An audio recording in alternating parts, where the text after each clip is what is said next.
Computer. Okay, I'm recording. Okay, hi everybody. So I'm going to go over the information that's going to be on your test. I'm going to show you what it means, but I'm just going to tell you this is going to be on the test, this is going to be on the test, and you'll watch the video and review it, and hopefully you'll get an awesome grade on your final test. But I'm also going to show you what the stuff means in case you forgot. So I have my checklist of all the things I want to talk about. Here, I'm going to put it right here. My checklist for all the things I want to talk about for the test. The first thing on the test is real easy, and it is what is a .psd? Well, a .psd is a Photoshop file. So let me show you what that means. When you save, if I wanted to save this, you know, and I'm going to save my work, save as Photoshop, it's a .psd. So .psd is a Photoshop file, so that's easy. It probably just means Photoshop document, PSD. So that's easy. Okay, check. Here's another easy one for you. If you want to use the type tool, normally you click on this T over here, right? And I can click and type. But the shortcut for the type tool is just T on your keyboard. So if I hit T, you can't see me hit T, but I'm hitting T on my keyboard. And it's the shortcut for the type tool. Easy, right? Okay, that's easy. Another thing that's on the test is CMYK. CMYK, what you want to, let's see if I can find it. Let me show you. Swatches, where's my color panel? Oh, here it is. I always use, so CMYK. What do we need? Oh, well, CMYK, cyan, magenta, yellow, and K stands for black. Now, what do you need to know for the test? You need to know that the K stands for black. K, right here, K stands for black. That's what you need to know for the test. Now, but I'm still gonna, let's talk a little bit about CMYK. Why does K stand for black? Believe it or not, they're not 100% sure, but they think K stands for key color, key. Like, so in a newspaper, the key, remember, do you remember newspapers?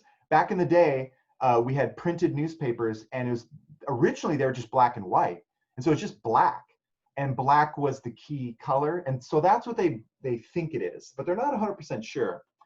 Anyways, CMYK, K stands for black, and that's what we use to mix our colors in Photoshop to mix for print. Now, why do I use CMYK? Because when I print it out, if I'm mixing my colors with CMYK, like if I want a dark blue, I'm going to add blue, add a little bit of K, maybe add a little bit of magenta, and I get a darker blue. But they will print closer to what I see on screen. Because the problem is when you look on screen, it's going to be different than when you print out. But if you use CMYK, it's going to, because those are the inks that we use in printers for our computers and for industrial printing. So whatever, there it is. There's one more thing. Oh, here's the thing. Some of you might be, now this is not on the test. At least I don't think it is. We mix our color in CMYK, but we actually are using RGB mode. RGB mode, it's right here, is like light colors. It's like our screen colors. It's red, green, and blue. And you're like, how come we mix colors in CMYK, but we use RGB when we work on our projects? Shouldn't we use CMYK? Here's why. You have more access to special effects and filters and some bright color effects in RGB. So what happens is professionals, most professionals, like me and other people, what they do is we work in RGB mode. We work in RGB mode, but we mix our colors in CMYK. That way the colors we mix are going to be more accurate for print. Then when we're all finished with our project, what we would do is we would convert our RGB mode to CMYK. So like if this was my work, and I'm done with it, everything, I worked in RGB, but now I'm gonna convert it to CMYK. I would go image mode, And then here, instead of RGB, I would go CMYK and I would convert it. So you always do it at the last step before you send it off to the printer. So I go CMYK color. Now, when you do this, normally you don't flatten it. Because like, see all my layers over here? If I flatten it, they all become one layer. No, no, no. Don't flatten. So I just don't flatten. Oh gosh, what does this say? You are about to convert CMYK. Yeah. I hit OK. So there it is. Now I'm CMYK mode. Now I would send this off to the printer. That was a long explanation, and none of that information was on your test, other than K stands for black, but I wanted you to know it. So there you go. But normally we work in RGB, and at the last minute you convert to CMYK.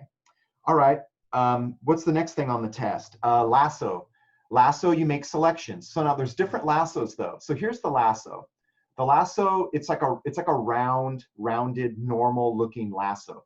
A lasso makes selections. So if I lasso around this top, this is a terrible selection, by the way, because I'm just selecting around it. I wasn't on the edge.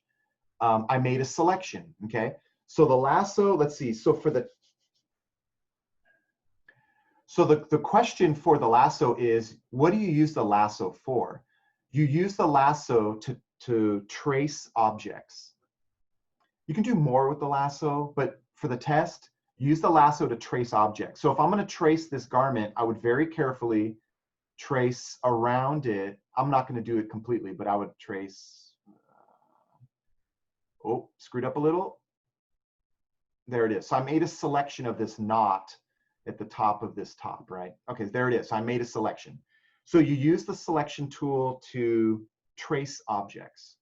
That's it. I mean, that's what I want you to know for the test.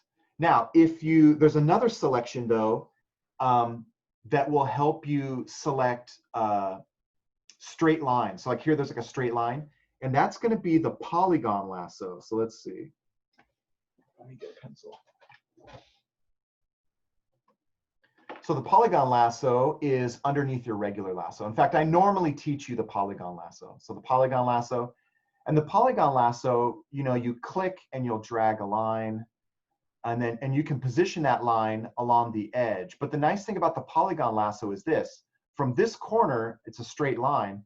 I could just drag a full straight line, to this corner to corner, right? So the polygon lasso is better for straight edges. So let's see, let me find it. So let's see. It is, oh, never mind. So here's the question and the answer. So the selection tool that helps you with straight edges is the polygon lasso. So the lasso, let's see, what do I say? I just say that I think the question is, I don't remember the exact question, but it's something to the effect of, what's the best selection tool with straight edges? And the answer is the polygon lasso. So the polygon lasso is for straight edges. So here's another straight edge. Whereas, I'll just complete that. Whereas if it's a freeform selection, like if I just want to make a random selection, I can just use the regular lasso. Like regular lasso is a selection. I can trace an object, right? But straight edges, I'm going to use polygon lasso. Okay. Now, what happens if I want to add to the selection? So like right here, you can't see it probably. I only selected, here, I'll do it over here. So here I made a selection, right? And if I want to add to the selection, I hold shift. So let's see, let me check this off. Really? It's in there somewhere. So if I hold shift, I can add to this selection. And there it is, you can see it. And if I hold shift, I can add to the selection. There it is. Okay, so shift will add to the selection. And that's on your test. I believe, I can't find it in my list, but I believe it's in there. Here it is. Okay, shift will add to the selection. Also, I want you to know, how do you recognize a selection? I mean, this is common sense. I've talked about it before. But basically, this dashed line, let me see if I zoom in, if it'll look bigger. Oh, dude, really? This dashed line that's moving around, that's the selection. And they call it marching ants because they're little lines and they're kind of moving around the the selection border. That's the selection. So let's see.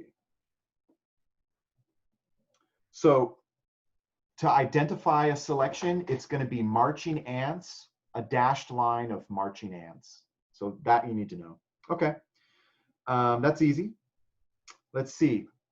If I wanted to make a mask, I'm just going to make a selection around this knot.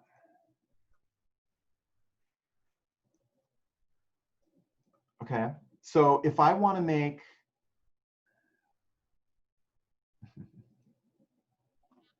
dude.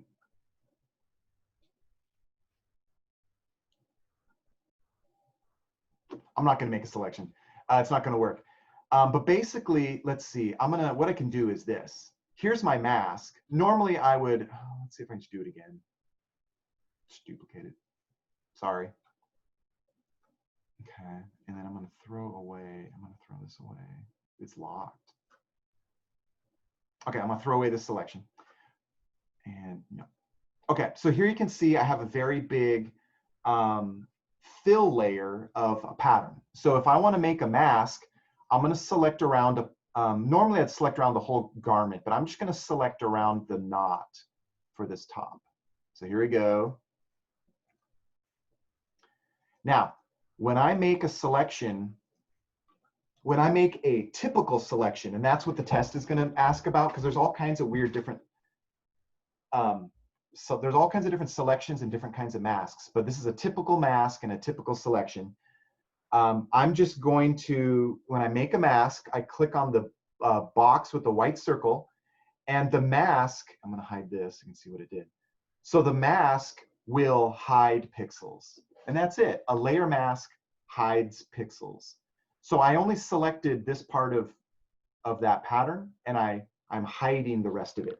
So a layer mask will hide pixels, and that's it. That's easy. That's easy information. Okay. Let's see, is there anything else I want to talk about masks before I move on? Yes. Another thing I want to talk about masks are, they have a black and white thumbnail. So you can see them right here. So like on this mask, it follows the whole top. And you can kind of see the picture right here. There's like a black and white mask. The white area reveals, the black conceals or hides. It hides it or conceals. And that's it. That's how you identify a layer mask, the black and white thumbnail. So you want to remember that, and that's easy. Okay. Let's talk about image size. Now, in class, I always have you upload files to me at 150 pixels per inch, but normally you're supposed to have a 300 pixel per inch document at home, right? That's like normally you always work at 300 pixels per inch. The 150 is a duplicate that you're submitting, but you always have that 300 pixels per inch. Why? Because that's the industry standard, and it's a pretty high resolution, and it's good. It's kind of the accepted professional level resolution.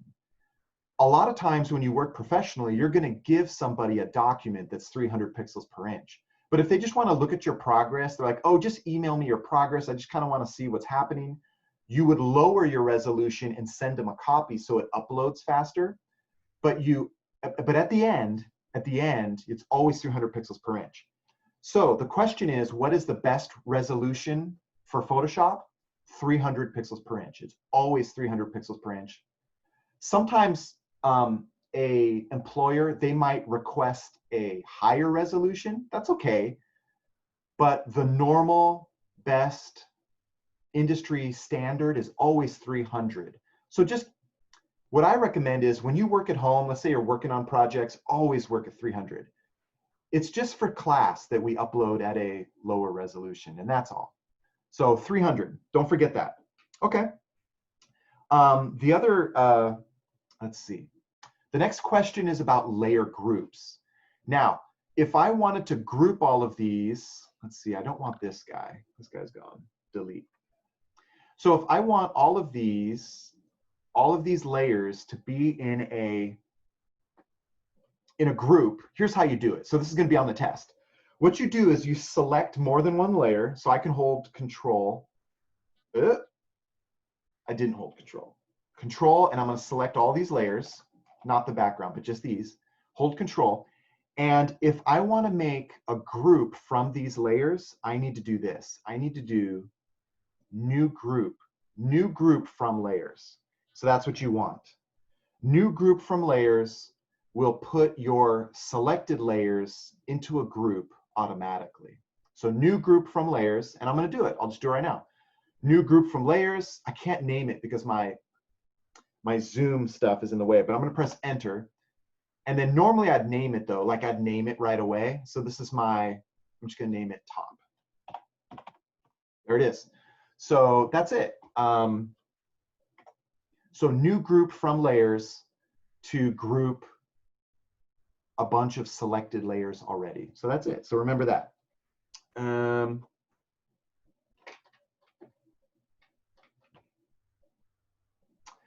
This is another stupid thing, but I want you, it's a question. PPI stands for pixels per inch, That means if it's 300 PPI, it's 300 pixels per inch. That means for every inch, there's 300 pixels, right? But it's 300 pixels per inch because there'll be a tricky question and you want to remember pixels per inch. A long time ago, before your time, it was DPI, dots per inch, but don't worry about that. They changed it. I don't know, like 10 years ago, they changed, maybe longer. They changed it so it's PPI, pixels per inch. Technically, DPI is the same as PPI. It's just dots per inch. The dots were meant to be pixels. But in the last 10 years, they've just gotten more technical. It's like, well, they're not really dots, they're pixels. So it's pixels per inch. So whatever, but that's it. So don't forget that. That's kind of easy, but that's an easy question to miss. Let me check that off. If you're painting stuff, let's say I'm gonna use my paintbrush and I need a new layer to paint and I wanna paint something, green, no, not green, orange. And I paint and I wanna make my brush bigger, I would use the right bracket. So the right bracket will make my brush bigger, but for the test, you need to know what makes your brush smaller. So to make my brush smaller, it is the left bracket. So left bracket will make your brush smaller. If I go even more left bracket, my brush gets smaller. And you can see I can draw fancy stuff. So left bracket makes your brush smaller. The other bracket makes your brush bigger, right? Okay. So that's easy. So just remember that. And that will happen in a lot of different tools too. So like for instance, it's like a common thing. So for instance, if I'm using the, I don't know, what is this? This is the dodge tool. The dodge tool like brightens pixels, but it's kind of like a brush. So the same thing. So like if I use this bracket, it'll get bigger, but the left bracket will decrease the size of my dodge tool. So usually the left bracket will make a brush smaller. And different kinds of tools. So that's good to know because it's convenient. Because sometimes you want a big brush, sometimes you want a small brush. One more tip.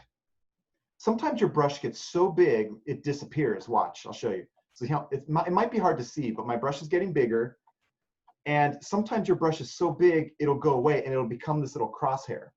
The crosshair it just means your brush is so huge, it's so big that you can't even see the shape of your brush. And that can be confusing sometimes. So you're like, where the heck is my brush? Like, how come I don't have a brush?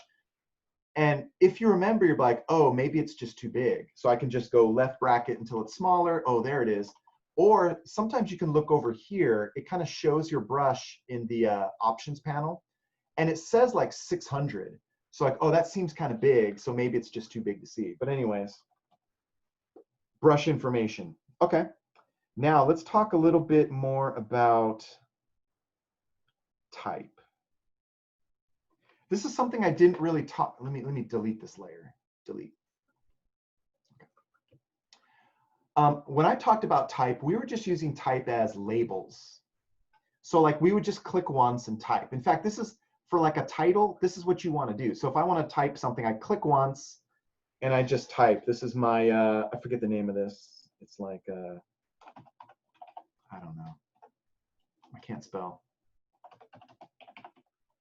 Whatever. Oh, oops. When you're done typing, you want to click on either there's a check mark over here, but my zoom tools are in the way, or you just click on another tool. I usually click on the move tool.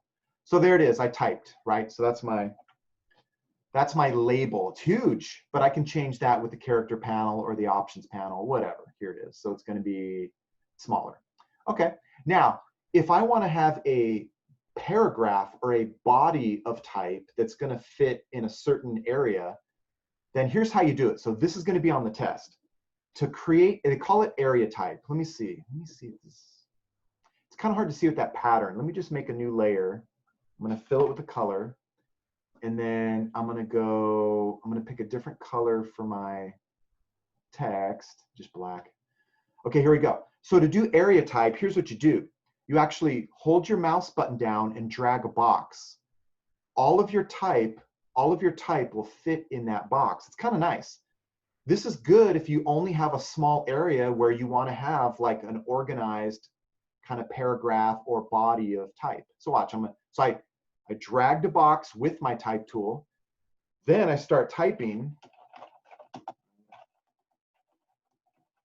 And it fills that box. Now the problem is if I run out of room, this is easier in Illustrator, by the way. This works better in Illustrator, but it works in Illustrator just like this, right? If you run out of room, I forget how to do this in Photoshop. Let's see. I want to do this. Type tool, move tool.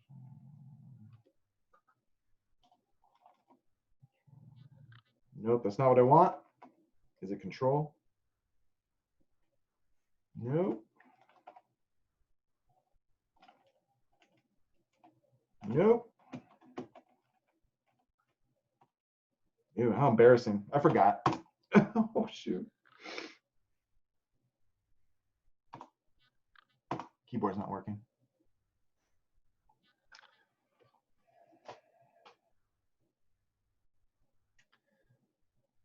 And enter. There we go. Wow. I forgot. But you can just do a search. It doesn't really matter. The only thing you need to know is to do area type. Use your type tool, and you click, drag a box, and then you type, and it will fill. I forgot how to change the size of your box because I never do it in Photoshop. But like I said, you could just that doesn't matter. So, but you could do a search like, how do I make my text? In Illustrator, it's easy. In Illustrator, you just make the box bigger, and your area type area gets bigger. So it's easy in Illustrator. In Photoshop, there's like you have to hold the key when you drag it, and I forgot. I think it's like I thought it was Control, but that was distorting. So I thought, well, maybe it's Control Shift Alt, or maybe it's Control and Alt. It's something goofy like that. But like I said, you could research that. You just search how do I resize box in Photoshop, and it'll tell you. So whatever. I forgot. But that's it. You only need to know area type, click, drag a box, type. That's it. So that's easy. To be honest, though, we don't need it for our homework. So, but I just want you to know about it, that it's an option for you. And it's a nice option because it fills a certain area. It's great. Okay, so that's area type. I'm going to delete that guy, though. Delete, and I'll just leave that, I guess. Let's see. Okay, so now let's talk about rasterizing your type, right? So this is a type layer. How do I know it's a type layer? Because it has this T, right? The T means it's editable type. So if I wanted to change this word like flaff, I don't want this word to be flaff, I could use my type tool. I could drag over this, and I can just say food, right? So there, there's my word. And then I'm done typing. I click on, there's a check mark up here, but I can't click on it. So I'll just click on the move tool. So it's editable type. Normally, everybody always wants editable type. But if you wanted to rasterize type, you could. So, but usually I tell you to make a copy, right? So like usually like this would be in a group of all your type. Here, I'll put it in a group. So I go group, I'm gonna drag this in there. This is my type, right? And I would probably have a couple other things of type, but for simplicity, I just have one type layer.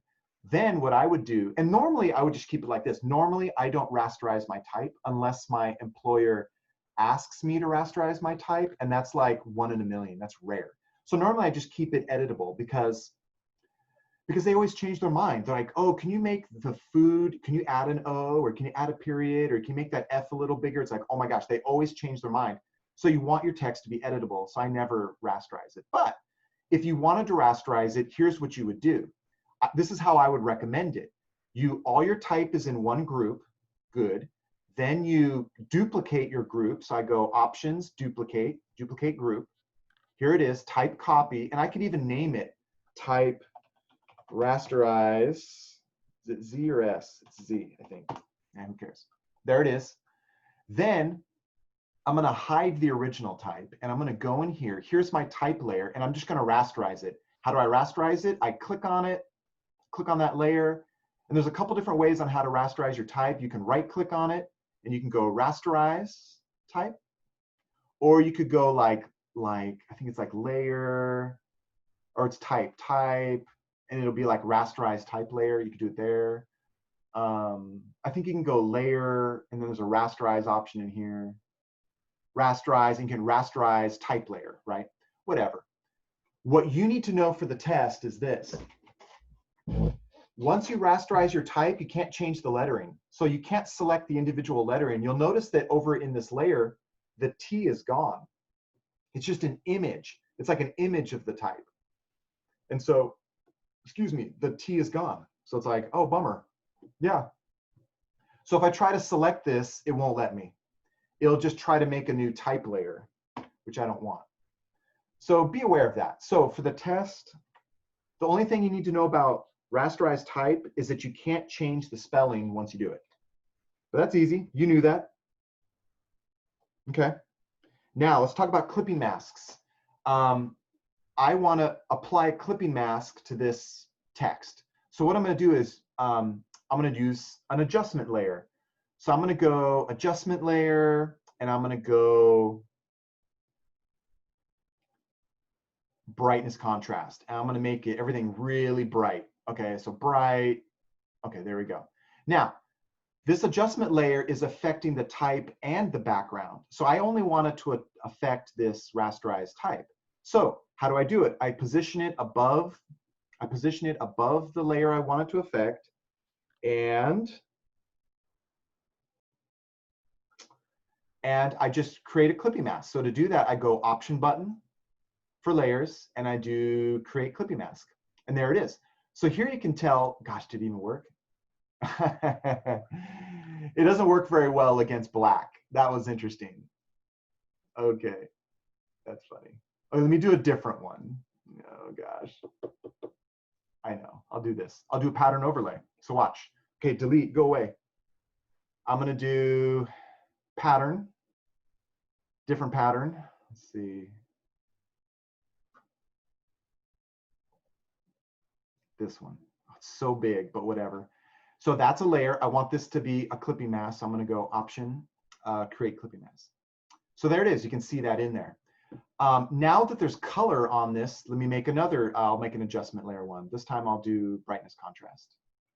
And I'm going to make it a clipping mask right away. Convert to Create Clipping Mask. There it is. So here I've got two clipping masks. This clipping mask is affecting this one that's affecting this. So let's see if this will work this time. Yeah. So now the brightness contrast can brighten this pattern. Let me see if it's easier to see. It's complicated, whatever. But there it is, a clipping mask. But the question, let's see. So there's a couple questions about the clipping mask on the test. The first is, how do you identify a clipping mask? You identify a clipping mask by this little bent arrow pointing down. That's it. So this little bent arrow pointing down to the layer underneath. That's how you identify a clipping mask. So that's on the test, this little bent arrow. You identify a clipping mask by the little bent arrow pointing down. That's it. Number two, another question on the test is this. You can use an adjustment layer, this one, any adjustment layer, as a clipping mask. So that's it. You can do it. It's easy, and it's actually the most common way to use a clipping mask. Because what happens is, like I said, your art director might come in and she'll say, can you make that a little brighter? So I'm like, okay. And I use a clipping mask so I can make it a little brighter. And then she comes back in like 2 hours later and she's like, that's a little too bright. She looks at your numbers. She's like, oh, you got 38? Could you make that like maybe 25? I'm like, okay. So I bring it down to like, you can adjust it. So with the clipping mask, you can adjust the adjustment layer, and it's flexible, which is really good for design because you always change your mind. Sometimes I'll make something bright and then later I'll come back and I'll be like, I want to make it a little brighter or not so bright. Or if I have color, it's like I make it red. I'm like, I don't want to make it that much red. So I kind of lower the numbers a little bit. So it's very common to use and very useful to have an adjustment layer as a clipping mask. So it only affects like one image or one layer, right? So that's pretty good to go. So let's see, we talked about adjustment layers. Okay, so an adjustment layer is good for a clipping mask, right? And then we talked about to identify a clipping mask, you have the little bent arrow pointing down. Okay, great. Now let's talk about blending modes. So let's check it out here. Here is the perfect example of a blending mode. Let me hide this pattern. Originally this line art, this is from a student, by the way, I didn't draw it. I just picked it from one of my students. And here's normal mode. Normal mode, this top, it has white in the background. So you're like, well, if it has white in the background, how am I going to do the pattern? It's filled with white. Well, you can change the blending mode. And the most important blending mode for you to ever remember is that multiply will make white disappear. In fact, you can see it in this thumbnail. It's like filled with white here and it's filled with white here. And it's at normal mode. So here's the blending mode for that layer. If I change this to be multiply, then the white will disappear. So I'm gonna do it. So I'm gonna go click here. I'm gonna click on this, multiply blending mode, and it makes the white disappear on my flats. And that's a very good thing to do. It's useful for all kinds of different things. We talked about it earlier in the quarter about like black and white patterns and how you can do that, but multiply makes white disappear.